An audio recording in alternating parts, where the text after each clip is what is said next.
آداب ناظرین، آج کی اس محفل میں ہم روشنی کی مینار سے آپ کا تعارف کرا رہے ہیں۔ کشمیری زبان میں پرانے وقتوں سے خوب اچھے بڑے شعراء کو جنم دیا ہے اور دیتی رہی ہے۔ دور حاضر میں جن اصحاب نے زبان کی دل و جان سے مہمانی اور میزبانی کی ہے، ان میں جناب دیناناتھ نادم کا نام نامی بہت ہی سربراہ ہوتا ہے۔ نادم صاحب نے کشمیری زبان کو نئی زندگی بخشی، اس کی مشاغلی دی، اسے جوانی کی حرارت بخشی اور بلوغت کا وقار عطا کیا، اسے زندگی کی رنگا رنگی سے روشناس کیا۔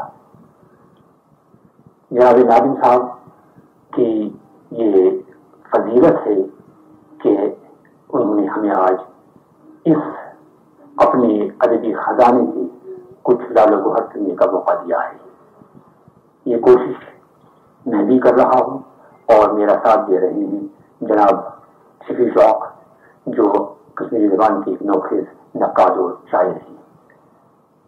جناب نادم صاحب، یہ خوشی کی بات ہے ہم سب کے لیے، ان سب کے لیے جو کشمیری زبان بولتے ہیں اور اس کے ادب سے محبت کرتے ہیں، کہ آپ نے اپنی زندگی کی سرسر بہاریں دیکھی ہیں، اور ہماری دعا ہے کہ آپ بہاریں دیکھیں اور ہماری شاعری کو، ہماری زبان کو گناہ تازہ سے مزین کرتے رہیں۔ ظاہر ہے کہ اس اتنے طویل عرصے میں کشمیر جو آپ کا وطن ہے، ہماری طرح اس کے حالات بدلے ہوئے کافی۔ جب آپ کا بچپن رہا ہوگا اور آپ کا لڑکپن، تو اس وقت کی حالات بہت مختلف رہی۔ کیا آپ یہ مناسب سمجھیں گے کہ ناظرین اور ہماری واقفیت کے لیے آپ اپنی بچپن اور لڑکپن کے کچھ ایسے واقعات پر روشنی ڈالیں جن سے اس وقت کو سمجھنا تھوڑا سا آسان ہو جائے؟ رائی صاحب، میں کہا جاتا ہے کہ ایک کرائے کے مکان میں حوالہ میں پیدا ہوا ہوں، اور آس پاس کی کیسی زندگی تھی وہ تو شاید پہلے 2-4-5 سال میں نہیں سمجھ سکا، مگر جب سے میں نے ہوش سنبھالا تو مجھے یہ دیکھ کر کچھ نہ کچھ ایک خاص قسم کی کا احساس ہوا کرتا تھا کہ آس پاس ایک رکت آمیز فلاکت سے، افلاس سے اور تندرستی سے بڑا ہوا ہے۔ اس تندرستی اور اس افلاس کا میری ذاتی زندگی میں بھی کافی اثر رہا ہے، کیونکہ جو میرا ماحول تھا وہی میرا ماحول اور لوگوں کا بھی تھا جو میری ہمسائیگی میں رہتے تھے۔ ان دنوں کشمیر میں حال ہی ایسا کوئی گھرانہ ہوا کرتا تھا جن کو 2 وقت کی روٹی نصیب ہوا کرتی تھی، اور بہت کم لوگ ایسے تھے جو لذیذ کھانوں سے یا لذیذ زندگی سے ہم آشنا ہو سکتے تھے۔ قرب جوار میں کچھ ایسے بھی لوگ تھے جن کو تن ڈھانکنے کے لیے کپڑا بھی میسر نہیں تھا، اور دھیرے دھیرے ایسا محسوس ہو رہا تھا، یا شاید یہ میرا احساس تھا کہ لوگ کچھ سوچ رہے ہیں، کوئی لاوا ابلنے کو ہے، کچھ ہونے کو ہے۔ یہ احساس مجھے شدت سے انہیں دنوں لڑکپن میں ہی ہوا تھا۔ ممکن ہے کہ یہ میرا ذاتی احساس ہی ہو، مگر جو میرے ساتھ دوست احباب چھوٹے لڑکے کھیلا کرتے تھے. ہم عموماً دریا کے کنارے وہ ٹھیکیاں بنا کر ان کے پیسے بنایا کرتے تھے اور اس کا ایک خزانہ بنایا کرتے تھے اور اسی کو ایک دوسرے میں بانٹتے پھرتے تھے اور ایک دوسرے سے ان سے سودا سلف خریدتے تھے جو محض کاغذ کے چیٹڑے ہوا کرتے تھے یا کوئی دادا ہوا. ہاں یہی بات ہے کہ وہ زمانہ زیادہ دور نہیں ہے لیکن بہت مختلف ہے آج کے زمانے سے. لیکن آپ سے ہم جاننا چاہیں گے کہ اس زمانے کے سیاسی حالات کیا تھے اور ان سیاسی حالات کا آپ کی شخصیت پر کیا اثرات ہے اور انہوں نے آپ کی شخصیت کو کس ڈھنگ سے سنوارا. شوق صاحب یہ حقیقت ہے کہ اس زمانے میں جب میں نے لڑک پر میں قدم رکھا تھا تو ایک دن لارڈ ریڈنگ آئے تھے. ان دنوں وائسرائے صاحب آیا کرتے تھے یہاں کشمیر میں اور عموماً یہ خیال کیا جاتا تھا کہ کوئی بلائے آسمانی آنے والی ہے کیونکہ اس کے جانے کے بعد یا تو قحط پڑتی تھی یا تو یہ بیماری وبائی بیماری کوئی پھوٹتی تھی, کچھ نہ کچھ ہوا کرتا تھا. تو اس دن بھی ہمیں وہاں خانقاہ محلہ کے اس گھاٹ پر لے جایا گیا. میں وہاں پڑھتا تھا, اس کو تو دلاور خان کا باغ کہتے تھے, آج تو وہاں گورنمنٹ ہائی اسکول ہے, تو وہاں میں پڑھا کرتا تھا. تو ہم چھوٹی چھوٹی جھنڈیاں لے کر دریا کے کنارے تھے. دفتن ہم نے دیکھا کہ ایک بڑی تاکواری ایک ہاؤس بوٹ تھا جو اوپن ہوا کرتا تھا. اس میں لارڈ ریڈنگ اور ان کے ساتھ ہمارے مہاراجا ان دنوں پرتاپ سنگھ تھے, تو وہ پرتاپ سنگھ جا رہے ہیں. تو دفتن ایک شور ہوگا پیدا ہوا اور لاکھوں آوازیں سنائی دی, بدھات بہت زور سے. اور کچھ لوگ سامنے آئے اور وہ چاہتے تھے کہ دریا تیر کر وہاں جائے اور کچھ ان کو دیں. تو ہم جو بچے تھے ہم سہم گئے, مگر انہی لوگوں نے جو وہاں بیٹھے تھے ہمیں ایک چھوٹی سی گلی تھی, اس گلی سے باہر بھیج دیا. مگر مجھے پہلی بار یہ احساس ہوا کہ کچھ ہو رہا ہے. انہیں دنوں ایک ریشم خانے سے کچھ مزدوروں نے احتجاج کیا تھا اور احتجاج کیا تھا تو رسالہ ہوا کرتا تھا کیولری, تو اس کو کیولری کو ان کے پیچھے چھوڑ دیا گیا تھا اور اس بھاگ دوڑ میں اس آدمی گھائل بھی ہوئے. گھوڑ سوار جو ہوتے تھے. ہاں, تو یہ بھی ایک بات ہے جس نے میرے دل کو دھچکا لگایا. مگر ساتھ ہی ایک امید, موہوم سی امید, مبہم سی امید میرے دل میں پیدا ہو گئی, کیونکہ جس بچے کو 2 وقت کا کھانا نہیں مل رہا ہو اسے امید لگ جاتی ہے کہ شاید کہیں افق پر سورج چڑھ آئے گا. اور یہی وقت ہے کہ جب مجھے باغ اور باغیچے اور پھول اور ان کی ترتازگی بہت اپنی طرف کھینچ لیتی تھی. شاید وہ چیز جو میرے پاس نہیں تھی اس کو پورا کرنے کے لیے ان چیزوں کا سہارا میں لیتا تھا. اکیلا تھا گھر میں, ایک ماں کی وہ کوئی بھی نہیں تھا, اور میں ایک چھوٹے سے باغیچے میں بیٹھ کر اپنے خوابوں کا تانا بانا بنا کرتا تھا. ناظر صاحب, یہ جب ہم نے آپ کو دیکھا تو میں اپنی بات کر رہا ہوں, جب میں نے آپ کو پہلی مرتبہ دیکھا تو آپ کو ایک ترقی پسند فکر کے برابر دیکھا. اور میں یہ آپ سے دریافت کرنے کی ضرورت کر رہا ہوں کہ اس ترقی پسندی تک پہنچتے آپ کن منازل اور مراحل سے گزرے؟ رائے صاحب, پہلے تو خیر جیسے میں نے عرض کیا مشکلات سے زندگی 2-4 تھی. کالج میں فیس نہ ہونے کی وجہ سے میں پڑھائی نہیں پوری کر سکا, اور پھر اس کے بعد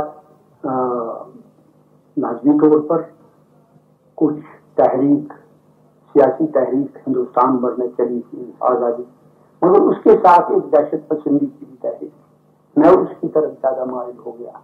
ہندوستان کی دہشت پسند کی تحریک جس میں بھگت سنگھ، اشفاق اللہ، دیگر چندر شیکھر آزاد وغیرہ، یہاں اس کی ہم نے پہل کی. میرے ساتھ اور کچھ ساتھی تھے اور ایک شخص تھا بڑا اچھا سا آدمی، وہ زیادہ کرم وہ جسٹس بن گئے تھے. ان کی ترغیب سے ہم نے اس کا اثر لیا اور ہم نے بھی بم بنائے اپنے طریقے سے. آپ حیران رہ جائیں گے کہ ہم نے بم جو وہ پٹاخے ہوتے تھے اس سے اینٹیمنی ٹرائی سلفائڈ لے کر اس سے میں نے پرچیز کیا اور ایس ٹی کالج میں ایک بم رکھا اور اس کو ایکسپلوڈ کیا، مگر وہ ایکسپلوڈ لاسٹ مومنٹ پر نہیں ہوا، ڈیفیوز ہو گیا. تو یہ ایک اثر تھا. دوسرا اثر تھا اقبال کی شاعری نے لوگوں کو ان کے من موہ لیے تھے اور اسی طرح چکبت کی شاعری کا ایک بہت گہرا اثر ہو رہا ہے. رام پرساد بسمل کی شاعری تھی وہ سرفروشی کی تمنا اب ہمارے دل میں ہے، یہ نعرہ بن گیا تھا ہم چھوٹے لڑکوں کا، کالج کے لڑکوں کا. اور جیسے کہ آپ کے کلام سے واضح ہے آپ یہاں کی عملی سیاست میں شریک تھے ترقی پسند تحریک کے ساتھ. کیا آپ بتا سکتے ہیں کہ اس وقت آپ کس مکتب خیال سے وابستہ ہیں؟ ابھی تو وہ میں اس پر تو آ ہی رہا ہوں. پہلے میں یہ عرض کرنا چاہتا ہوں کہ اس کے بعد جوش مری آبادی اور احسان بن دانش یہاں آیا اور ان کا اثر مجھ پر پڑا. میں نے اردو میں شاعری کی شروعات کی اردو زبان میں. کبھی تو میں انگریزی میں بھی لکھا کرتا تھا، پھر اردو زبان میں لکھنے لگا اور آخر میں کشمیری میں لکھنے لگا. اور وہ تو یہ تو 1942 کا زمانہ ہے. اس سے پہلے میں 1938 میں یہاں اس کا کانفرنس کا یہ جو تھی کلچرل تحریک نیشنل کانفرنس کی ہوگی، اس میں شامل ہوا تھا کیونکہ میں نے نیشنل کانفرنس میں کام کیا تھا. میں نیشنل کانفرنس میں جیل بھی چلا گیا تھا. تو وہ کلچرل تحریک بڑی زوروں سے چلی اور دبے دبے، مگر گورنمنٹ جو اس وقت کی حکومت اس نے ہمیں شہر بدر کیا. چنانچہ جو پہلا مشاعرہ ہوا وہ عارف صاحب نے کیا تھا وہاں نشاط کے قریب، نشاط باغ کے قریب میونسپل حدود سے باہر، اور وہاں میں نے پہلی کشمیری نظم پڑھی تھی، ایک غزل متراوی بیت دار ویسی سونتھے سالہ گلگال سنبلن ہے. تو اس کے ساتھ ساتھ جو ان کی شاعری تھی جوش صاحب کی، اور ارلیئر اس سے پہلے جب میں نے یہ دہشت پسندی کی تحریک سے وابستہ ہونے کی کوشش کی ان دنوں میں نے لینن وغیرہ کی پڑھی تھی. تو وہ پڑھی تھی اور اس سے مجھ پر یہ واضح ہو گیا تھا کہ یہی ایک شخص ہے اور یہی ایک طریقہ ہے جس سے فراقت اردو کے ساتھ دور ہو سکتا ہے. اور جب نیا کشمیر کا یہاں پروگرام شروع ہوا تو اس میں تو واضح طور پر وہی تصور سامنے لایا گیا تھا اور وہی اپنا پروگرام بھی بنا تھا. اچھا، اب آپ کا سوال ہے کہ اس وقت میں کہاں پر کھڑا ہوں. اس وقت بھی میں اس تحریک سے کٹ نہیں گیا ہوں، حالانکہ تحریک نہیں ہے، مگر وہ خیال میرے دل میں آج بھی مسلط ہے. میں سمجھتا ہوں کہ ابھی ہماری مسائل کا ازالہ نہیں ہوا ہے اور ہر ایک ادیب اور شاعر کو اس میں ہاتھ بٹانا ہوگا. مگر وہ جو طریقے اظہار میرا ان دنوں تھا جب آپ بات کر رہے ہیں وہ آج نہیں ہے، کیونکہ آج تو کچھ وہ تیور ہیں بدلے ہوئے ہیں کہ ہم ان تیوروں کو پہچاننے کی کوشش کریں. میں آپ سے یہ دریافت کرنا چاہوں گا کہ ابھی جو آپ نے فرمایا کہ آپ پہلے اردو میں بھی لکھا کرتے تھے، کبھی کبھی انگریزی میں بھی لکھا کرتے تھے، تو پھر بعد میں آپ کشمیری کی طرف مائل ہوئے. کیا آپ کچھ بتا سکتے ہیں ہمیں کہ اس کی وجہ کیا ہوئی؟ کیا. پھر ان زبانوں کو چھوڑ کے جن کا بڑا چرچا تھا, جن کے شعراء یہاں آتے تھے, جن کا سبھی پڑھا تھا, ان زبانوں کو چھوڑ کے آپ اپنی مادری زبان کی طرف آگے کیا کرتے ہیں؟ دو وجوہات ہیں. ایک تو یہ کہ میں نے دیکھ لیا جب وہ احسان زنداری میری نظم کی صحت فرماتے تھے تو بڑی غلطیاں ہوا کرتی تھی وہاں, تذکیر تعمیر کی غلطیاں. تو اس نے ایک کتاب مجھے دی خاموش اگلا. تو پھر مجھے ایسا احساس ہوا کہ میں اس زبان میں صحیح شعر نہیں کہہ سکتا, حالانکہ مجھے دل میں شعر کہنے کی زبردست خواہش. ساتھ ساتھ جو میں تحریک آزادی, جو یہاں کشمیر کی تحریک آزادی, اس کے قریب آ گیا تھا, اور یہ اشتراکی جو اس کی قدریں تھی ان کے قریب آ گیا تھا. مجھے احساس محسوس ہوا کہ مادری زبان کے بغیر اور کوئی چیز نہیں ہے جس سے یہ ادا ہو سکتا ہے. تیسری بات یہ ہوئی کہ میری ماں 1944 رحمت فرما گئی, اور مجھے پھر ماں بدل اس کا چاہیے, اور میں نے دیکھا کہ کشمیری زبان بھی اس کا ماں بدل ہے, اور وہی میری ماں بن سکتی ہے. تو پھر میں نے وہ پہلے لکھی تھی وسی باغ چھوٹی کو جل سکوں من نہ اسی سنتے کہ عام باغ. بڑی مشہور آپ کی ایک گیت نمان نظم تھی جو ہر طرف گونجتی تھی, ان دنوں ہم نے بھی سنا ہے, ان دنوں میں ہم نے آپ کو پہلے دیکھا ہے. پھر اس کے بعد مجھے یہ جو کشمیری زبان یہ میرا ایک مذہب بن گیا, اور آج بھی سب سے زیادہ شدید اگر کوئی جذبہ مجھ میں ہے وہ اپنی زبان سے. اس زمانے میں کشمیری شاعری ایک خاص منزل پر تھے. محجور صاحب بھی زندہ تھے, آزاد صاحب بھی زندہ تھے, تو لیکن پھر بھی آپ نے چند کوتاہیوں کا کو محسوس کیا ہوا ہوگا. وہ کوتاہیاں کیا تھیں, اور ان کوتاہیوں کو دور کرنے کے لیے آپ نے کون سی شعوری کوششیں کی, ان کے بارے میں بھی سمجھانا چاہیے. ایک قومی جدوجہد ہو رہی تھی, ایک بہتر مستقبل سنوارنے کی کوشش ہو رہی تھی, یا کہا جاتا تھا کہ ایک بہتر مستقبل بنایا جائے گا. اس کو زبان دینے کی ضرورت تھی, اور مجھے ایسا احساس ہوا. میرے کچھ دوست, بڑے قریبی دوست یہ کہنے لگے کہ ناظم صاحب ہمیں قبول عام نہیں ملے گا جب تک ہم گیت لکھیں یا غزل لکھیں. تو وہ بھی میری طرح بالکل آزاد شاعری کیا کرتے تھے, اردو میں کیا کرتے تھے, اس کے بعد کشمیری میں کرنے لگے. تو میں نے بھی یہ سوچا کہ قبول عام نہیں مل سکتا, مگر ساتھ ہی ساتھ مجھے یہ خواہش پیدا ہو گئی کہ اپنی زبان کو وہ توانائی اور قدر میں اضافہ کرنے کے لیے ضروری ہے کہ اس کے آہنگ میں کچھ اور اضافہ کیا جائے.